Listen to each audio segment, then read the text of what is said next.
ఇవాళ రాష్ట్రంలో ముఖ్యమంత్రి గారు రేవంత్ రెడ్డి గారు తీసుకున్నటువంటి ఒక సాహసోపేతమైనటువంటి నిర్ణయం హైడ్రాను ఏర్పాటు చేసి ప్రభుత్వ చేతుల్లోకి అక్రమంగా మారిపోయినటువంటి ప్రజల ప్రభుత్వ ఆస్తుల్ని తిరిగి చేపడుతున్న తరుణంలో హైడ్రాకి యావత్ రాష్ట్ర ప్రజానికం జేజేలు పలుకుతా ఉన్నారు. తన మన భేదం లేకుండా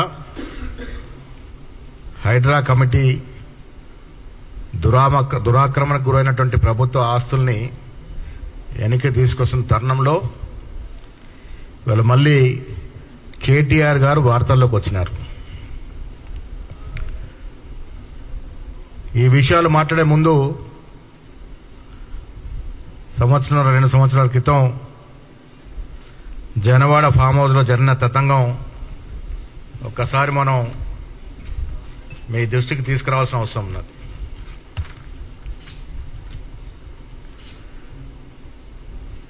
ఇవాళ పత్రికా సమావేశంలో నాకు 111 జీవోలో గాని ఎఫ్టీఎల్ పరిధిలో గాని భూములు లేవనే మాట చెప్తా ఉన్నాడు. ఆనాడు పిసిసి అధ్యక్షులు ఇవాళ ముఖ్యమంత్రి రేవంత్ రెడ్డి గారు అసలు నీళ్లు ఉస్మాన్ సాగర్ గాని అక్కడ తదితర ప్రాంతాల్లో చెరువులకు నీళ్లు రావాల్సినటువంటి నాలా ఏం నాలాది క్యాచ్మెంట్ ఏరియాలో ఫిరంగి నాలాని మొత్తం మూసేసి దాన్ని పూర్తి చేసి క్యాచ్మెంట్ ఏరియాని టోటల్ క్లోజ్ చేసి జనవాడ ఫాము నిర్మించడం జరిగింది. 1,00,000 చదరపు అడుగులతో ఫామ్ హౌస్ నిర్మితమైంది. ఇంద్రభవనం లాగా ఉండేటువంటి ఫామ్ హౌస్ లో స్విమ్మింగ్ పూల్, లాన్స్ తదితర అన్ని కూడా సౌకర్యాలు ఉన్నాయి. విచిత్రం ఏంటంటే మనం అపార్ట్మెంట్ గాని ఇల్లు గాని కిరాయికి తీసుకుంటాం, లీజుకు తీసుకుంటాం. ఇక్కడ కేటీఆర్ గారు ఫామ్ హౌస్ నీళ్లు తీసుకుంటా అన్నటువంటి చరిత్ర, కొత్త చరిత్రకి తెరలేపినారు. వాస్తవాలు ప్రజలకు తెలియాల్సిన అవసరం ఉన్నది. పేరుకు మాత్రమే ప్రదీప్, ఇది బెనామీ పేరు మీద ఆనాడు మున్సిపల్ శాఖ మంత్రిగా ఉన్నటువంటి కేటీఆర్ గారు ఒక బాధ్యత గల పదవిలో ఉన్న వ్యక్తి కట్టకూడని చోట ఫామ్ హౌస్ కట్టుకోవడం, నాలాలు పూడ్చకుండా ఉండాల్సినటువంటి బాధ్యత కలిగిన పదవిలో ఉండి క్యాచ్మెంట్ ఏరియాలో నాలాలు పూడ్చడం, వారి అవసరాల కోసం ప్రజా అవసరాలని తొంగలో తొక్కి ఆ నాలాలను మూడ్చి జనవాడ ఫామ్ హౌస్ కట్టుకున్నాడు.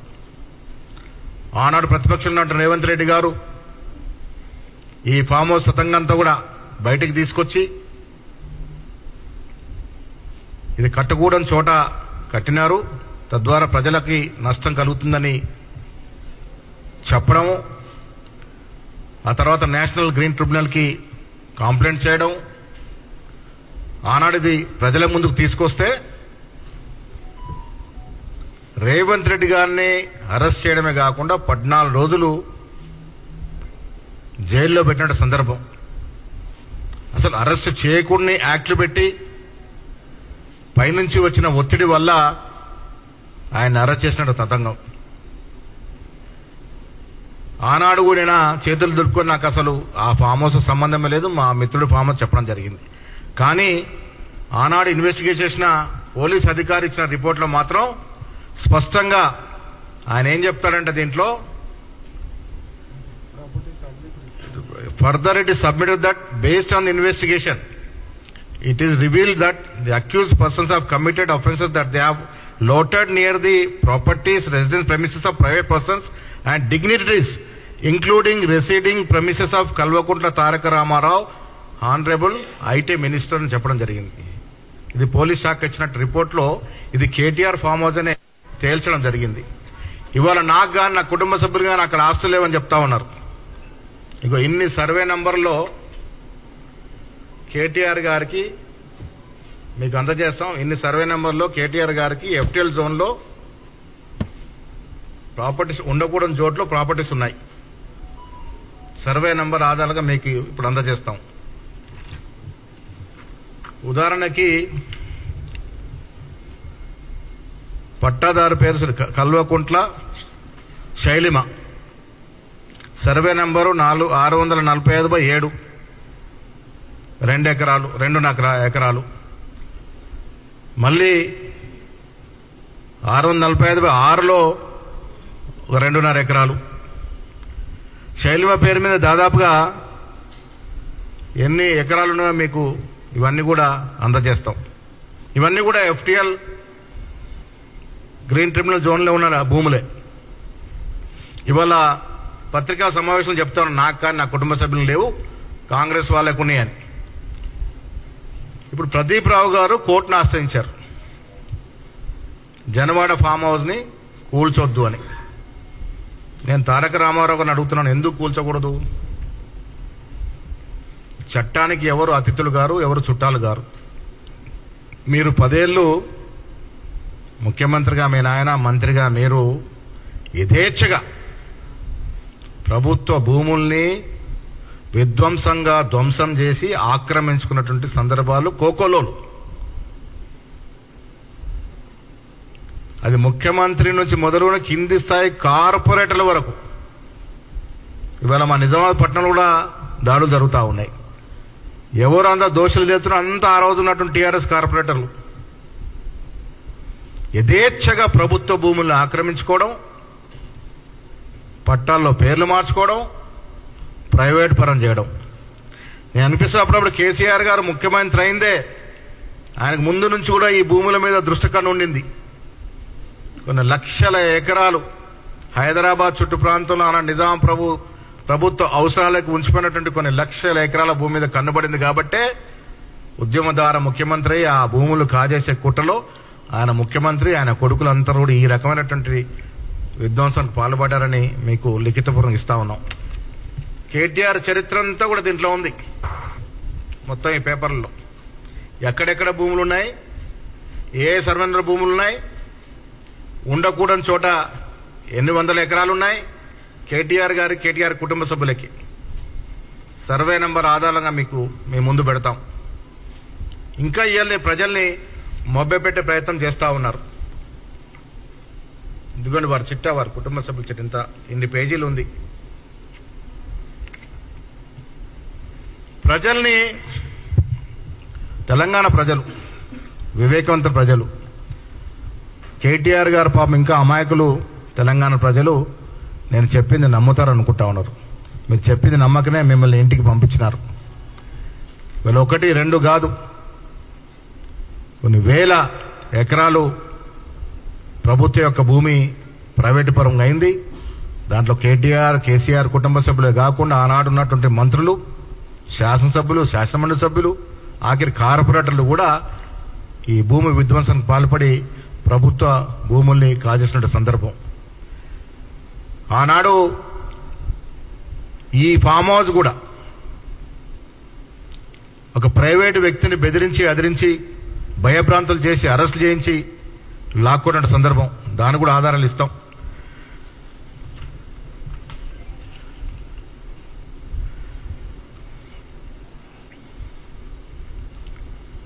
నాకు ఒక విచిత్రమైనది ఏంటంటే, ఆయన ఒక మున్సిపల్ శాఖ మంత్రిగా ఉన్నారు. ఎక్కడ గ్రీన్ భూములు ఉన్నాయి, ఎక్కడ ఉండకూడదు అనే విషయం తెలియదు ఆయనకి. ఈ కన్జర్వేటివ్ పరిధిలో ఉన్న భూములు ఈ సర్వే నంబర్ ఎల్లో ఉన్నాయన్నీ కూడా మార్క్ చేసినాయి. ఒక మంత్రి స్థాయిలో ఉండి, మున్సిపల్ శాఖ స్థాయిలో ఉండి నీకు తెలియదా ఎక్కడ ట్రిబుల్ 1 జీవో వర్తిస్తుంది, ఎక్కడ ఎఫ్టీఎల్ ల్యాండ్స్ ఉన్నాయి, ఎక్కడ కన్జర్వేటివ్ జోన్ లో ఉంటాయి? తెలియకుండా మంత్రిగా ఏ రకంగా బాధ్యత నిర్వహించినావు, ఏ రకంగా ఈ భూ కబ్జాలకు బాగుపడ్డావో ఇలా ప్రజలకు వివరించాల్సిన అవసరం ఉన్నది. అందుకే ఇలాంటి 10 ఏళ్ల పాలనలో కేసీఆర్ గారు ముఖ్యమంత్రి హయాంలో ఈ రాష్ట్ర భూమి నీళ్ల పెరట అక్కడ దోపిడీ చేసే భూములు ఇక్కడ దోపిడీ చేసిన తీరుపై ప్రజలు కోరుకున్న మేరకు, ప్రజలు కోరుకున్న విధంగా ఇవాళ హైడ్రా పనిచేస్తా ఉంది. ఎవరు అతిథులు కారు, చట్టానికి ఎవరు చుట్టాలు కారు. అది నా భూమైనా, నీ భూమైనా, మాజీ మంత్రుల భూములైనా, తప్పులో భూమి ఉండుంటే, తప్పు చోట భూమి కన్స్ట్రక్షన్ కట్టుంటే, అది క్యాచ్మెంట్ ఏరియాకి విఘాతం కలిగించి ఉంటే తప్పకుండా చర్యలు తీసుకోవాల్సిందే. నా ఫామ్ హౌస్ కాదంటాడు, నాకు సంబంధము లేదంటాడు. ఆనాడు డ్రోన్లు తిరిగిన వేళ ఆ సమయంలో కేటీఆర్ అక్కడ ఎందుకున్నారు?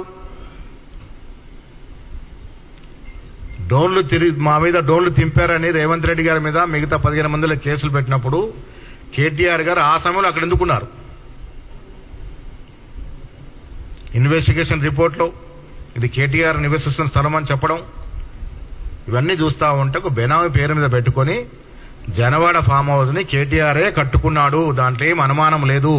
ఇది సాక్షాత్తు కేటీఆర్ ఫామ్ హౌస్. బెనామీ పేరు పెట్టి నడిపించుకునే తతంగం అంతా. వారు ఏ భూములు లేవంటే మేము ఆధారాలతో చెప్తాం. ఇన్ని రకాల భూములు వారికి ఎఫ్టిల్ జోన్ లో ఉన్నాయి. కేటీఆర్ గారు ఇలా ప్రజల్ని మభ్యపెట్టే ప్రయత్నం చేస్తా ఉన్నారు, తప్పుదోరు పట్టించే ప్రయత్నం చేస్తా ఉన్నారు. నేను పార్టీ తరఫున ముఖ్యమంత్రి గారికి విజ్ఞప్తి చేస్తా ఉన్నాము. ఎంతటి పెద్దవారైనా మీరు చేస్తున్న ఈ యజ్ఞంలో వెనక్కి రాకుండా ప్రజల ఆస్తుల పరిరక్షణ కోసం మీరు ఒక కంకణబద్దులై ఈ కార్యక్రమాన్ని చేపట్టినారు కాబట్టి ఇది నిరాటకంగా విజయవంతం కావాలి. ఒక ఇంచు భూమి కూడా ప్రజల భూమి ప్రైవేట్ వ్యక్తుల పరం కాకుండా ఉండటానికి అన్ని చర్యలు తీసుకోవాల్సిందిగా మేము ముఖ్యమంత్రి గారిని విజ్ఞప్తి చేస్తా ఉన్నాము. ఇలా కేటీఆర్ గారికి నా ఫామ్ హౌసే కాదు, నాకు సంబంధం లేని వ్యక్తికి హైడ్రా దాన్ని కూల్చేస్తానంటే నీ కడుపు నొప్పేంటే అని అడుగుతా ఉన్నాను. నిజంగా నీ ఫామ్ హౌస్ కాదు. ప్రదీప్ రెడ్డి ఎవరో బయట వ్యక్తి, రెడ్డి ఎవరో రావో ఎవరు బయట వ్యక్తి, మీరు లీజ్ తీసుకున్నారు, మీ లీజ్ అయిపోతుంది, దాన్ని కూలుస్తాడంటే నీకెందుకు బాధ? ఇది ప్రజలు అర్థం చేసుకోవాల్సిన అంశం. కేటీఆర్, కేసీఆర్ కుటుంబ సభ్యులు ఏ రకంగా ఆనాడు ప్రభుత్వ ఆస్తులు చాలా సందర్భాల్లో మనసు పడితే, ఒక ఆస్తి మీద ఒక ప్రాపర్టీ మనసు పడితే బెదిరించి అదిరించి మీరు కాజేసిన సందర్భాలు కూడా ఎన్నో ఉన్నాయి. ప్రజల ఆస్తులకి సంరక్షణ లేకుండా పోయింది, ప్రభుత్వ ఆస్తులకి సంరక్షణ లేకుండా పోయింది. అదిరింపులు బెదిరింపులా కొన్ని వేల ఎకరాలు మీరు కూడగట్టుకునే సందర్భం ప్రజలు గ్రహించారు కాబట్టి మీకు ఇంటికి పంపించినారు. ఇంకా నిన్న మొన్నది చెప్తున్నాడు, మేము అధికారంలోకి వస్తాం, రాజీవ్ గాంధీ విగ్రహం తూలుస్తాం. అరే బాబు, ఇంకా మీరు అధికారంలోకి వచ్చేది ఎక్కడా? ప్రజలు మిమ్మల్ని శాశ్వతంగా పొందేశారు. నీట మునుగుతున్న మీరు బీజేపీని ఆధారంగా ఒక దరిని పట్టుకున్నట్టు ఆధారంగా పట్టుకునే పరిస్థితి ఏర్పడుతుంది. వల్ల దేశానికి సర్వం త్యాగం చేసిన రాజీవ్ గాంధీ, భారత రత్న, మాజీ ప్రధానమంత్రి గురించి ఆ రకంగా మాట్లాడే నీచ సంస్కృతి కేటీఆర్ది. ప్రజలు ఇది గ్రహిస్తా ఉన్నారు. వీళ్ళ హైడ్రా చక్కటి పేరు వస్తుంది కాబట్టి దీన్ని డైవర్ట్ చేయడానికి విగ్రహాల విషయం తీసుకొచ్చినారు. తెలుగు తల్లికి మీకన్నా ఎక్కువ మేము ప్రాధాన్యత ఇచ్చేవాళ్ళము. తెలంగాణ తల్లికి 2 సంవత్సరాల క్రితమే పీస్ ప్రెసిడెంట్ గారు రేవంత్ రెడ్డికి తెలంగాణ తల్లి విగ్రహాన్ని గాంధీ భవన్లో ఆవిష్కరించిన సందర్భం. మీరిచ్చిన గౌరవం ప్రజలందరికీ తెలుసు. అమరుల స్తూపం కట్టుకుని ఒక్క అమరవీరుడు పేరు లేకుండా ఆ స్తూపాన్ని కట్టి 4 ఇంతలు వ్యయం పెంచి ప్రజల సొమ్ముని నీళ్లలాగా ధరావతం చేసిన మీరు అమరవీరుల గురించి, తెలంగాణ తల్లి గురించి మాట్లాడుతుంటే దయ్యాలు వేదాలు వచ్చినట్టుగా ఉన్నాయి. కేటీఆర్ హరీష్ రావు శకం ముగిసింది. ప్రజలు మిమ్మల్ని నమ్మడం కాదు కదా, మీ వైపు చూడడానికి కూడా ఇష్టంగా లేరు. ఒక్కొక్కటిగా మీ దోపిడీలు, మీ దౌర్జన్యాలన్నీ కూడా బయటకు వస్తాయి. ప్రజలు దీని మీద తిరగబడే రోజులు కూడా వస్తాయి. కేటీఆర్ అనునిత్యం అబద్దాలు చెప్పి బతికే ప్రయత్నం చేస్తా ఉన్నారు. జనవాడ ఫామ్ కేటీఆర్దే, పేరు మాత్రమే ప్రసిద్ధి. అందుకే ఇలా బాధ ఉంది, దాన్ని కూలుస్తామంటే కోర్టును ఆశ్రయిస్తా ఉన్నారు. అదే కాకుండా 100 ఎకరాలు ఎఫ్టీఎల్ జోన్లో ఉన్న కేటీఆర్కు ఉన్నాయి, ఆ కుటుంబ సభ్యులందరికీ ఉన్నాయి. హైడ్రా విషయంలో ముఖ్యమంత్రి గారు తీసుకున్న నిర్ణయాన్ని స్వాగతిస్తూ వారికి అభినందన తెలుపుతా ఉన్నాం. చక్కటి నిర్ణయం తీసుకున్న ప్రజల ఆస్తుల సంరక్షణ కోసం మీరు తీసుకుంటున్నటువంటి చర్యల్ని పీసీసీ సంపూర్ణంగా మద్దతునిస్తూ మీకు అభినందన తెలుపుతా ఉన్నాం. రేపు అదాని గారు ఈ దేశ ఆర్థిక విషయాల్లో ఏ విధంగా, ఇది ఒక సపరేట్ సబ్జెక్ట్ అమ్మా, ఏ విధంగా ఆర్టిఫిషియల్ కృత్రిమంగా షేర్లు పెంచుకునే ప్రయత్నం చేశాడో, దాంట్లో సెబీ చైర్మన్ మాధవి వారి భర్త ప్రమేయం క్విడ్ ప్రో ప్రోలోగా వీరికి వీరు సహకారం చేస్తే వారికి మారిషస్ లో షేర్స్ ట్రాన్స్ఫర్ చేసినటువంటి తతంగం హిండెన్బర్గ్ సంస్థ బయటకు తీసిన దర్మిలా ప్రతిపక్ష నాయకులు రాహుల్ గాంధీతో పాటు అందరూ కూడా దీని మీద జాయింట్ పార్లమెంటరీ కమిటీ వేసి ఎంక్వైరీ చేయమని అడుగుతా ఉన్నారు. ప్రధానమంత్రి గారు ఎందుకు దీనిలో చర్య తీసుకోవట్లేదు, ఎందుకు జంకుతా ఉన్నారు? ఈ భాగవతం బయటపడుతుంది కాబట్టి వారు జేపీ చేయడానికి ముందుకు రావటం లేదు. ప్రజల పక్షాన నిలబడే రాహుల్ గాంధీ గారు ఇది ప్రజల ముంగిటికి తీసుకెళ్లాలని, ప్రజలకి ఈ విషయంలో వాస్తవాలు తెలియాలని రేపు దేశవ్యాప్తంగా ఈడీ ఆఫీసుల ముందు ధర్నాకి పిలుపునిచ్చినారు. రేపు ఉదయం 11 గంటలకి 10:30-11 గంటల సమయంలో అసెంబ్లీ ముందున్నటువంటి అమరవీరుల స్తూపం, పాత స్తూపం నుండి ర్యాలీగా బయలుదేరి ఈడీ ఆఫీస్ వరకు వచ్చి అక్కడ ధర్నా చేయడం జరుగుతుంది. ముఖ్యమంత్రితో సహా మంత్రులు, ఎమ్మెల్యేలు, ఎమ్మెల్సీలు, కాంగ్రెస్ పార్టీ శ్రేణులు అందరూ కూడా ఈ ధర్నాలో పాల్గొంటారు. ఇది దేశ సంపదకి, దేశ ఆర్థిక వ్యవస్థకి విఘాతం కలిగించే చర్య కాబట్టి ఇది దేశ ప్రజలు గ్రహించే విధంగా ఈ ధర్నాలు చేపడతా ఉన్నాం.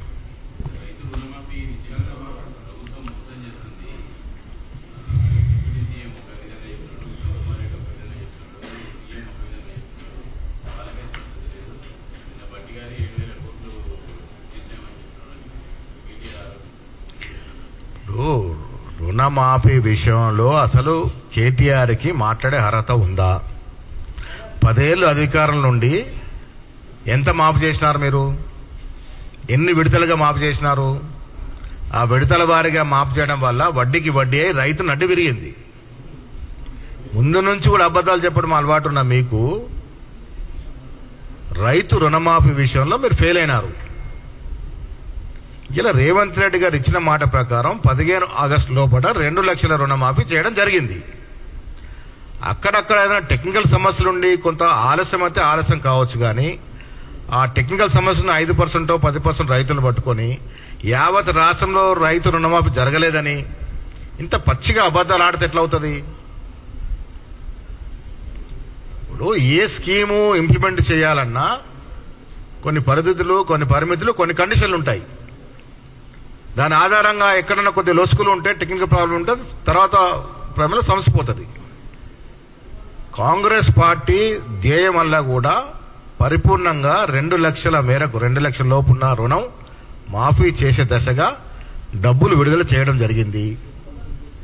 ఆయన 10 ఏళ్లు చేసినటువంటి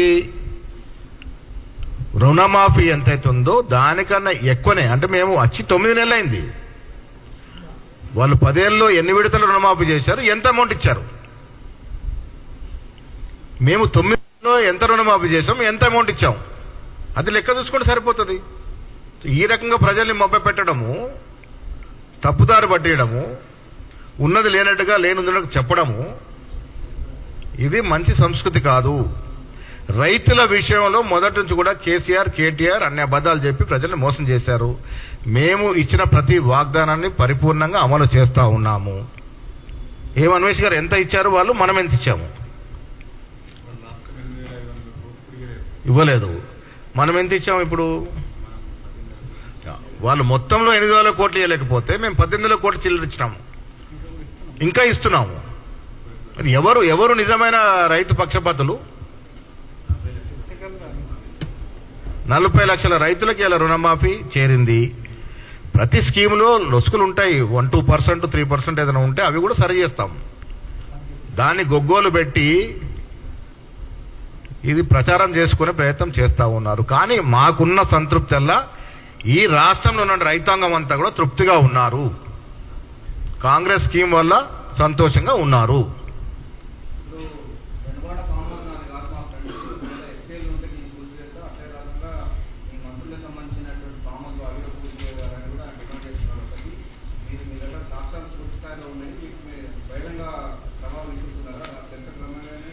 కేటీఆర్కి నిజంగా రోషం ఉంటే ఈ సాయంత్రంలో ఒక బుల్డోజర్ పెట్టి ఆ ఫామ్ హౌస్ కూల్చేయాల. ఎందుకంటే పరిపూర్ణంగా అది ఎఫ్టీఎల్లో ఉంది, అది ఆయన ఫామ్ హౌసే. ప్రదీప్ గారి పర్మిషన్ తీసుకోవాల్సిన అవసరం లేదు. ప్రదీప్ గారు బినామీ మాత్రమే, ఊరికే ఫ్రెండ్ కాబట్టి ఆయన పేరు పెట్టుకున్నాడు. ఆస్తి మాత్రం ఈయనదే. నిజంగా ఆయనకి పౌరుషం ఉండి ఒక ఎమ్మెల్యేగా ఉన్న, మంత్రిగా ఉండి ఈ సాయంత్రంలో కూలిస్తే మేము హర్షిస్తాం.